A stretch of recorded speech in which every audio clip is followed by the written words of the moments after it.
Welcome, ladies and gentlemen, to Precious Metal Summit Conference here in Zurich, Commodity.V for you. And we want to talk after a long time again. We have him here, Gerald Panneton, CEO of Gold Terra Resources. Hey, Gerald, good to see you. Thank you very much, John.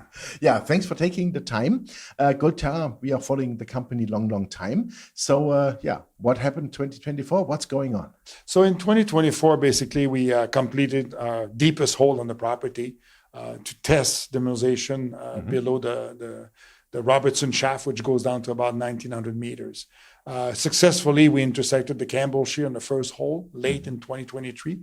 Our second hole was steeper. We're going to be using it for wedging and branching off and being able to test a 1 to 2 million ounces target below the Robertson shaft. Okay, so that comes in addition to the resource you have already. Of course, this is all new drilling, new territory. Currently, the Con Mine resource sit at 540,000 ounces, around 8 grams near surface, between surface and 600 meters. We're going to go back and drill again near surface next year. So we have a multiple program, of course, subject to financing. Our last resource date, September 2022.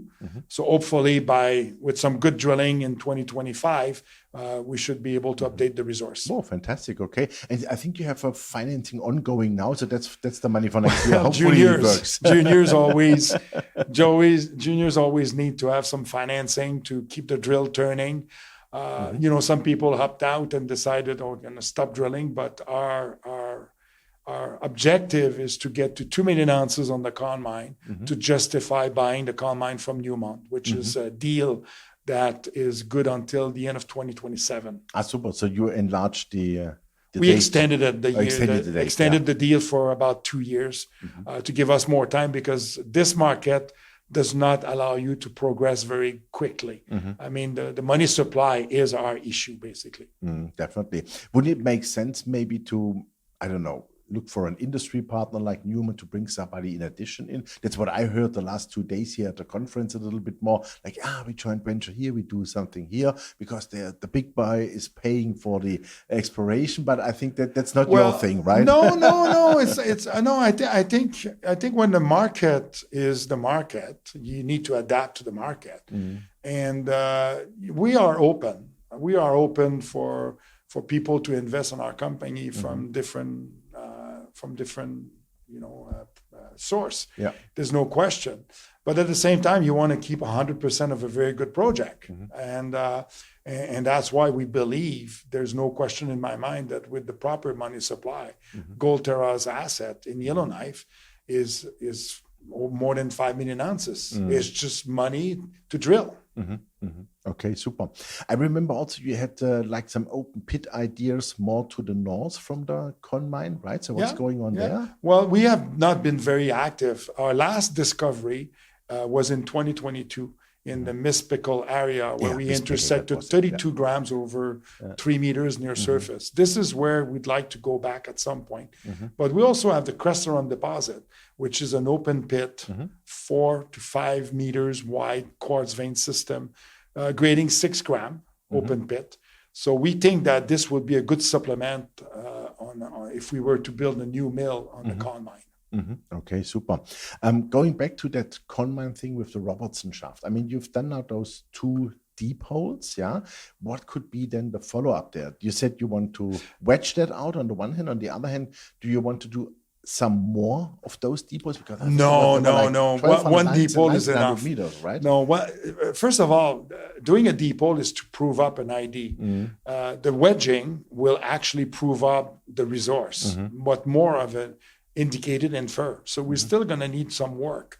But because of all the gold we are able to find near surface, somewhere between 500,000 to 1 million ounces, and plus what's left in the mine, which is 650,000 ounces at 11 grams, we believe that the cash flow from those first 5 to 7 years of operation at surface and through the old mine will allow us to support exploration at depth and eventually developing those ounces.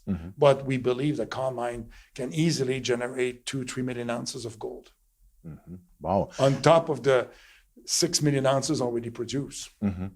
Okay. And can you use some of the old infrastructure, like the Robertson shaft? Is that still? Oh, it is. The Robertson shaft was built, first of all, in the 70s. It's a concrete steel shaft. And it goes down to 1,900 meters.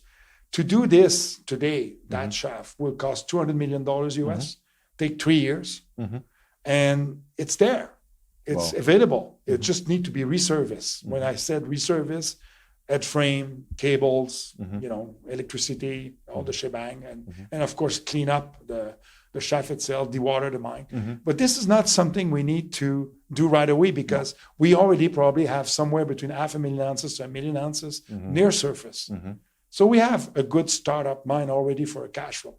Okay, super. So what would be then, let's say, the broader picture? Let's say you are getting the financing, you can do the drilling on the one hand.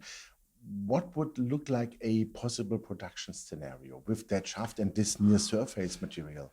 Well, we're looking or contemplating that if we're doing a PEA, for example, and we need to put things together, the scenario would be 2,000 ton per day, probably about 1,000 ton from the coal mine, 1,000 ton from one of those satellite north of town, and be able to produce 150,000 ounces a year for the first 5, 6, 7 years. With gold price above $2,600, people don't realize, we're in a very, very fortunate situation. We're in town too. The drilling, everybody goes home at night. The infrastructure are there. And the coal mine itself as a project will not be as expensive because there's a lot of infrastructure left there that could be reused. Wow. A big saving. Yeah, there's no question. Yeah. That's why I thought, why wouldn't a large guy come in and say, hey, you know what, partner? Hey, listen, I think we're being watched because it is a very good project, because it's high grade as well, because it's close to infrastructure. I think a lot of people are keeping an eye. And I think the moment that we demonstrate that the Con shear and the Campbell shear is open at depth and has the potential.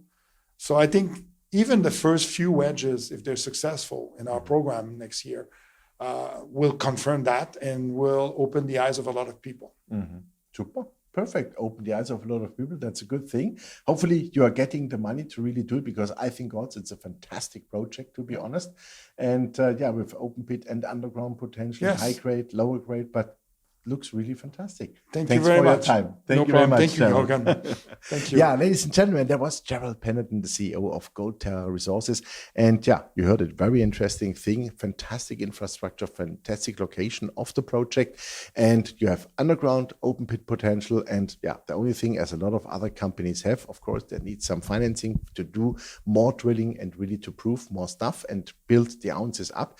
But I think you really should check out the company, because I think now at those prices, that's a bargain. So thanks for watching us, and bye-bye from Switzerland. Thank you.